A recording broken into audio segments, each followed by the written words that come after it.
Yes, look, I want to go to forestry, forests and the regional forest agreements, which Minister Ruston is probably not at all surprised about. No, I must say, I could have taken a bet on that one. She's been prepping all morning. I've seen someone rubbing a bit of deep heat into a shoulder, so she's ready for this. So okay. Out there checking out those trees. So look, Minister, I want to take you to the article that appeared on the ABC on the 21st of March about, with the headline, Ministerial Documents Reveal Commonwealth Concerns about Old Science and Validity of Forest Agreements, which quotes a meeting brief prepared for the New South Wales Lands and Forestry Minister for August the 30th, 2017 meeting of Commonwealth Forestry Ministers in Tasmania, and it reads, "The Commonwealth is concerned that significantly altering existing RFAs may invite challenges to their validity in the absence of new and costly comprehensive regional assessments.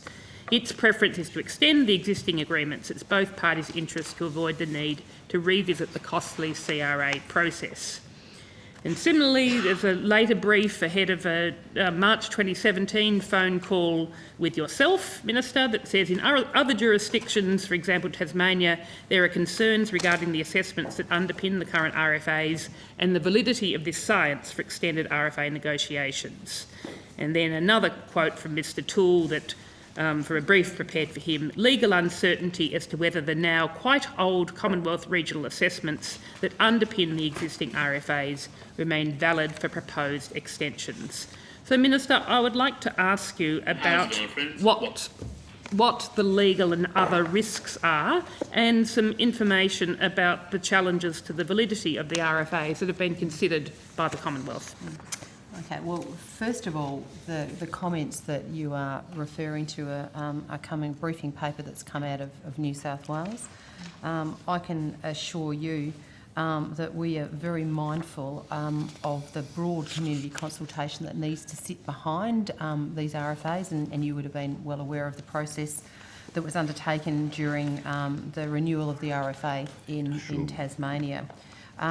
We still absolutely stand behind the validity of RFAs, but as I've often said to you, they are 20 years old, and the process of continuous review and renewal is part of making sure that they're fit for purpose for existing conditions and for 2018 and going forward. So we've never shied away from the fact that the RFAs needed to be reviewed, refreshed and renewed. But the comments that have obviously been put in the briefing note to which you're being referred to and discussions, are a matter that you probably need to take up with the New South Wales government. But the federal government has never and will never, unless there's some other information comes to hand, we believe that the RFAs remain a fit-for-purpose tool, accepting the fact that it's a process of adaptive management, iteration, to make sure that as time goes past and things change, that they remain appropriate in their detail. Minister, this New South Wales brief is quoting the Commonwealth and the Commonwealth's concerns. So can you please outline for me what the Commonwealth's concerns about the legal risk and legal uncertainty of extending the RFAs? Well, I have to say, I've in the quotes in here, these are quotes of the New South Wales, officials in New South Wales. So, I mean, certainly in any situation that we find ourselves that's legislative, it would be absolutely appropriate for us to make sure that we were legally at no, minimised or reduced legal risk. I mean, that's just part of the process of any piece of legislation, regulation or otherwise. But outside of the obvious risks that are associated with anything that is legally challengeable, we went through quite a significant court process in Victoria that you're well aware of, that's currently underway. That's an action that's been taken against the validity of an RFA by the Leadbeater Possum Friends. Is a classic case in point where we need to make sure that we do a thorough risk assessment about any potential risks, but to be thinking that there is some conspiracy behind this, that we think that there's something terribly wrong with the RFAs, nothing could be further from the truth, and we will continue to defend the RFAs as a fit-for-purpose tool in terms of managing the forestry sector, the small part of the forestry sector that operates within our native forests, and the broader environmental concerns that I know that you are very concerned about. So, Minister, if there's no overwhelming difficulty, can you please outline for me and articulate what those legal risks that have been identified by the Commonwealth in extending the RFAs, what they are, please? Yeah, look, I'll let Ms Lauder give you the specific details, but I really would urge you not to conflate this into something as a tool through which you will continue your attack on RFAs. And Senator Rice, for the record, if I could say, if I thought that I could have a sensible and constructive conversation with you about working through RFAs so that we could get the best possible tool, so that we could strike the best possible balance between supporting our very valuable native timber forestry industry and the concerns that you raise about, protection of endangered species and the natural landscape, I would be, but I don't believe that there's any purpose in this. Minister, I know that Barry is going to cut me off in just over 5 minutes, so I would like to get to the nub of my question, please. I would like to have an outline of what the risks, the legal risks and other risks that have been identified by the Commonwealth in extending the RFAs. Okay, well, I'll ask Ms Lauder to go through the detail of that for you, Thank Senator. you. Michelle Lauder, Assistant Secretary for Forestry. The meeting that Minister Toole's notes and briefs were related to was a Forestry Ministers meeting where we were discussing the Tasmanian RFA and the risks associated with the extension of that particular case. And the risks were, as the Minister talked about, we did a normal risk assessment and looked to mitigate our risks. So things like giving the community the opportunity to actually have a say and comment into the RFA was important, which led to us doing things like additional stakeholder consultation. We had originally done stakeholder consultation on the extension and the review, but it ended up being 18 months before we were getting into the extension. So we did additional consultation to ensure that we gave the community a fair opportunity to comment. So it was things like that. It was also looking at what the RFA Act said, and when we were looking at extending the RFA, Tasmanian RFA, which clauses could be were frozen in time because of how the wording of the RFA Act is versus what could be improved. As you know, we did a lot of consultation and we're looking to make improvements to the RFA and the framework as part of the 20-year rolling extension. So there was a lot of, consider administrative risks that we had to be aware of, and so we got a lot of legal advice during the process to ensure that we weren't accidentally changing things that we weren't legally able to. Ms Lauder, none of that seems to go to the quote that is quoted in Minister Paul Toole's document. The Commonwealth is concerned that significantly altering existing RFAs may invite challenges to their validity in the absence of new and costly Commonwealth regional assessments. Would you be able to, I, as you know, put in an order for production of documents for the documents associated with those meetings, of which there were 2 key documents that weren't provided to me. One relating to that assessment of legal and other risks identified in the RFA extension process, and the other one being lessons learnt from the Tasmanian RFA extension. Would you be able to table those documents for us, please? I will need to take legal advice on if I'm able to. I'm not sure how much legal advice we're allowed to table, but absolutely happy to take that on notice. Okay, thank you. But, I mean, if you take it on notice and then I get told in 3 months' time that you're not able to table the documents, that's not going to be of much value. You've got ththose documents there. Senator, I will take on that I will review both of those documents within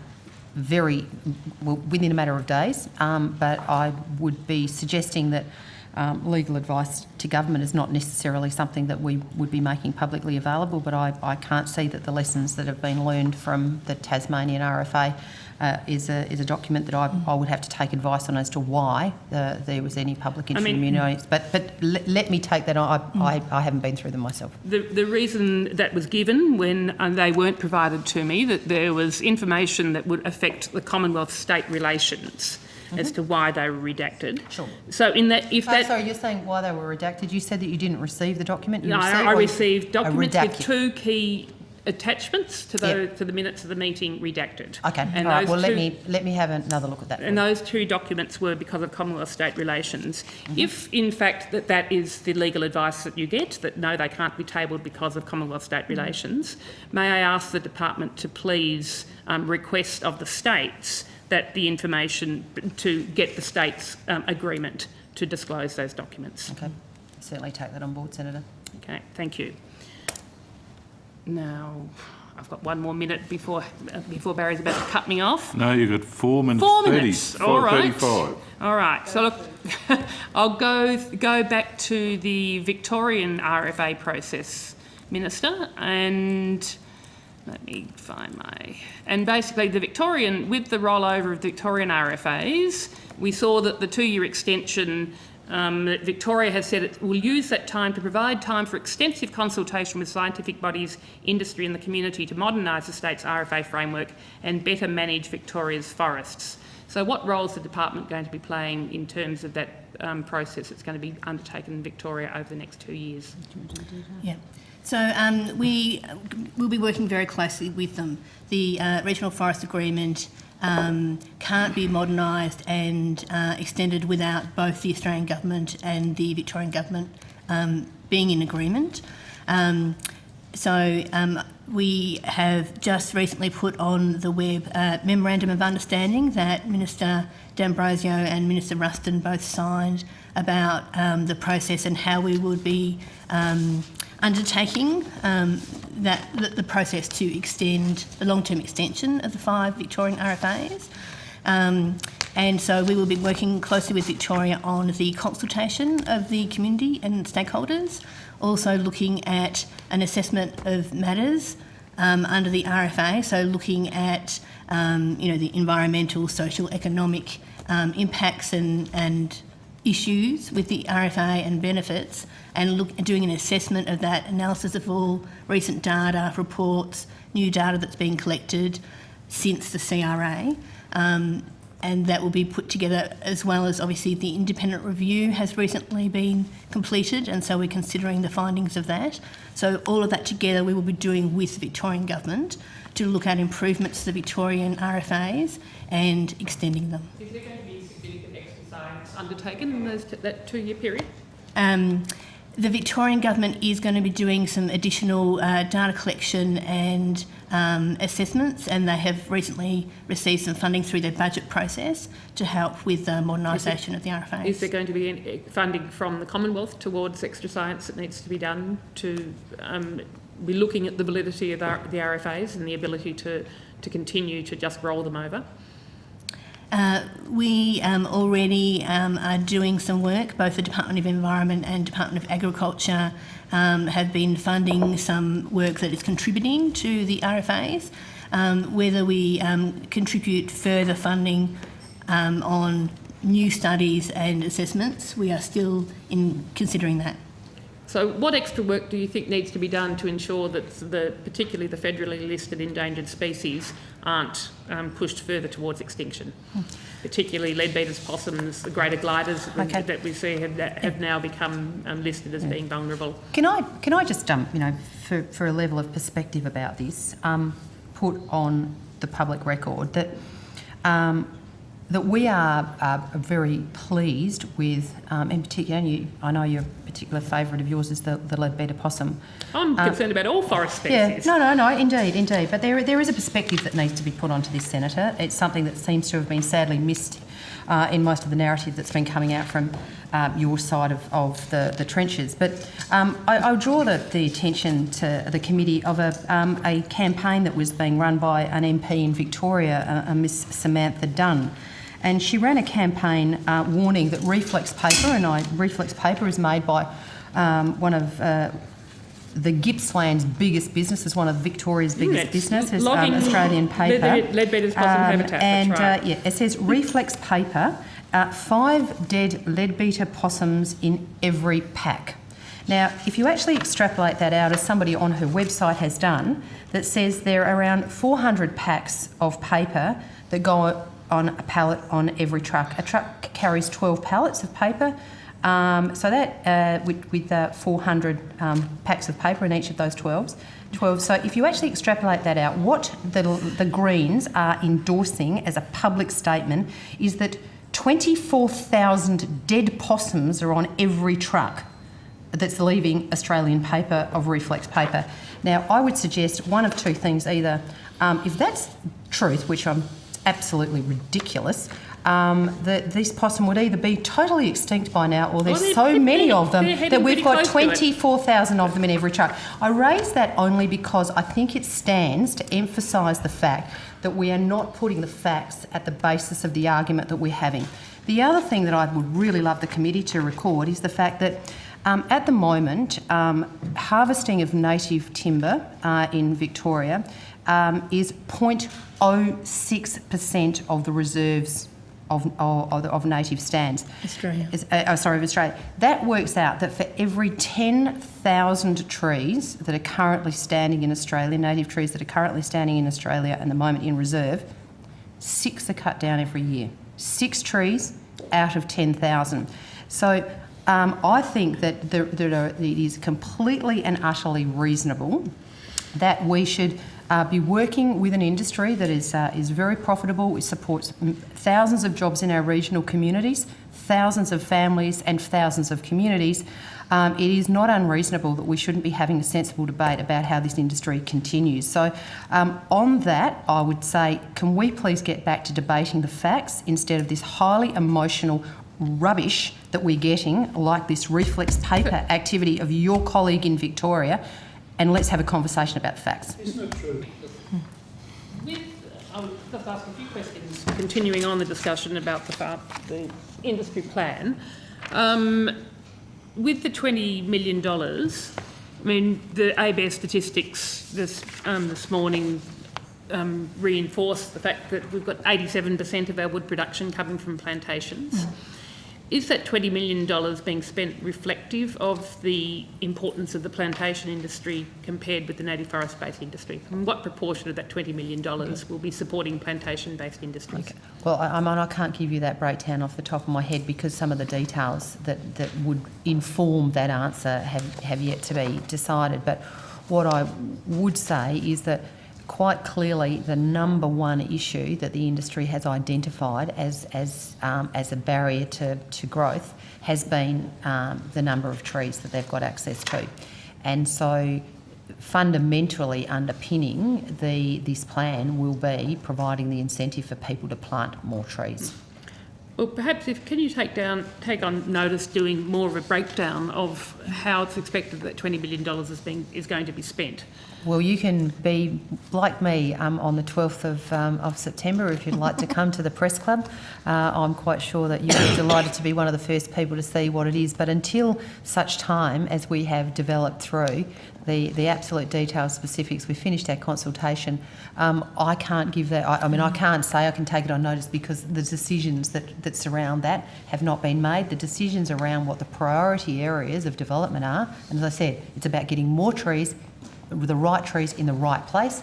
That is our objective here, and how that plays out will be determined. So we've got $1.5 million being spent in the next financial year, 5.4 in 1920. So you're saying there's not a specific allocation or suggested projects that money's going to be going for? There must be some basis on why there's that breakdown. Yeah, look, I mean, there's obviously been some broader work done to inform the budget process, so to make sure that we we had as much detail as we could. But the actual details, the kind of detail that you're obviously asking for, is not available because it's still a work in progress and there's still a lot of consultation that needs to So what are the sorts of projects in broad areas that are informing that allocation of 1.5 million in the next financial year and then 5.4 in the financial year after that? So that was so it was general information was provided for that 20 million with the agreement that the plan was yet to be written and completed, and so that how that funding would be used could be tweaked based on the outcomes of the plan. But there must be some basis for that level of allocation. Absolutely. and as I answered earlier, when we talked about the research and development and the regional hubs, etc., that was the level of information we have on how the 20 million will be allocated. So that 5.4 is reflecting establishing the regional hubs, is it? No, so you're looking at the breakdown per year, is that right? Yes, that's right. So no, we aren't doing like the regional hubs just in 1 year. These things are spread over multiple years. So there's we're looking at work in the farm forestry, Indigenous forestry and private native forestry space, the research and development with potentially additional hubs of the National Institute for Forest Products Innovation, the regional hub work we talked about earlier about looking at what infrastructure and plantations and forestry assets are in a region and doing an assessment of what is missing or what other opportunities need to be considered to enable that region to grow. Okay. Well, going to farm forestry in particular, so what proportion of that funding is going to be put towards farm forestry? Again, that will be determined once we have the final plan. But there must be some estimates. Again, I'm getting to you've got a particularly specific, 1.5, 5.4, 4.9, 4.7 over the forwards. So I'm interested to know what proportion is going to be going to farm forestry and what sort of activities are envisaged in the farm forestry space. Senator, for budget forecasting, we are required to put in numbers in the budget that add up to total amount. And when I look at the figures, which is how we do most of our budget planning, when the forestry plan's not going to be announced to September, that's quarter of the way through the financial year. Clearly, we're not going to spend a lot of money in the first year, so there's a smaller amount there. The second year, when things kick off, there'll be a peak in expenditure, then it levels off. The level of sophistication, as Ms Lauder has said, is roughly at that level at the moment. Spend a little bit, spend more, spend a lot more. How that's split up will depend on the consultation between now and September. And so while the numbers look precise because they have to add up to the total amount of money, the work underneath it will take place, and there might even need to be some tweaking of that as the budget rules allow. Well, what sort of projects are envisaged in the farm forestry sector? Where is the money going to be spent? Some of the things we've been thinking about, as with the earlier questions, we don't know where all the existing farm forestry assets are. So looking at inventory or stock take of that might be part of it. We have feedback from a number of farmers that they have actually established farm forestry plots on their land, but they don't know what to do next. Like, how do they get it harvested? How do they get it into the market? So we're also thinking about what kind of information and guidance they need, and whether there's a need for actual facilitation and advice, which is what I was talking about when we talked about funding through the states to help provide some of that. So they're the sorts of things we're thinking about at this stage, but it will be locked in once we actually have the final plan. Okay, thank you. I mean, it's excellent to see it there, having asked about farm forestry in previous estimates, to see that allocation. So I'm looking forward to seeing some good results. Can I just ask a question about farm forestry? It's sympathetic to what you talked about. Seriously. Is any work being done on methodologies in that space by you guys to facilitate? Just tell them, Senator Colbert, I'm not trying to be subversive. there's a general reluctance to the qualifying questions. Ignore my question. Sorry? Except for me.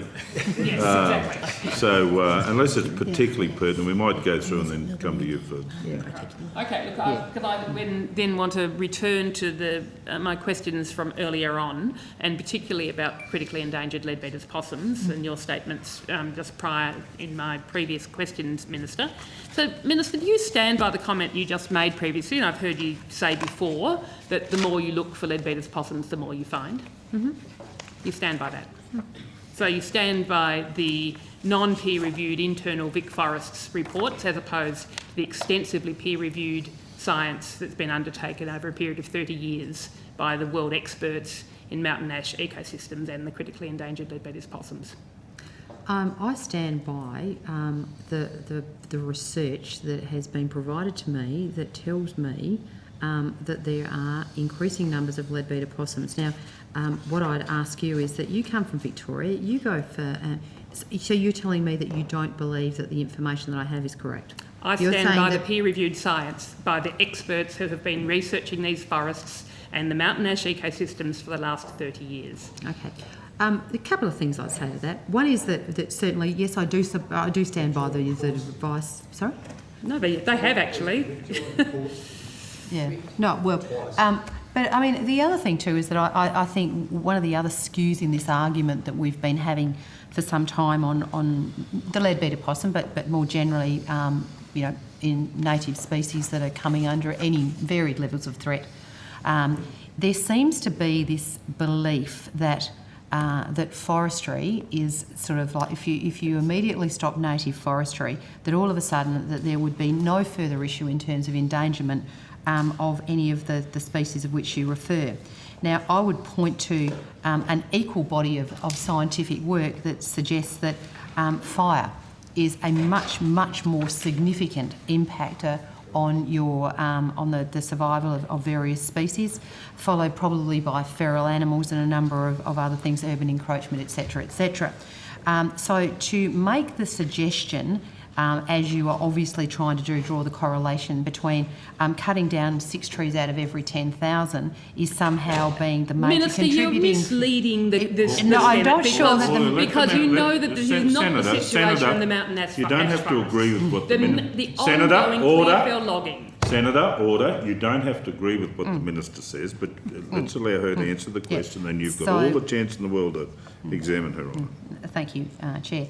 But also, the fact that the previous endangered species, threatened species commissioner came out and said that there has been no Australian mammal has become extinct as a result of forestry. So, I think that, if we're talking about, misleading and being disingenuous, I'm not sure it's me that's doing that. So, yes, I do stand by the evidence that has been provided to me on numerous occasions and from numerous sources that the recovery plan that's in place for the leadbeater possum is working.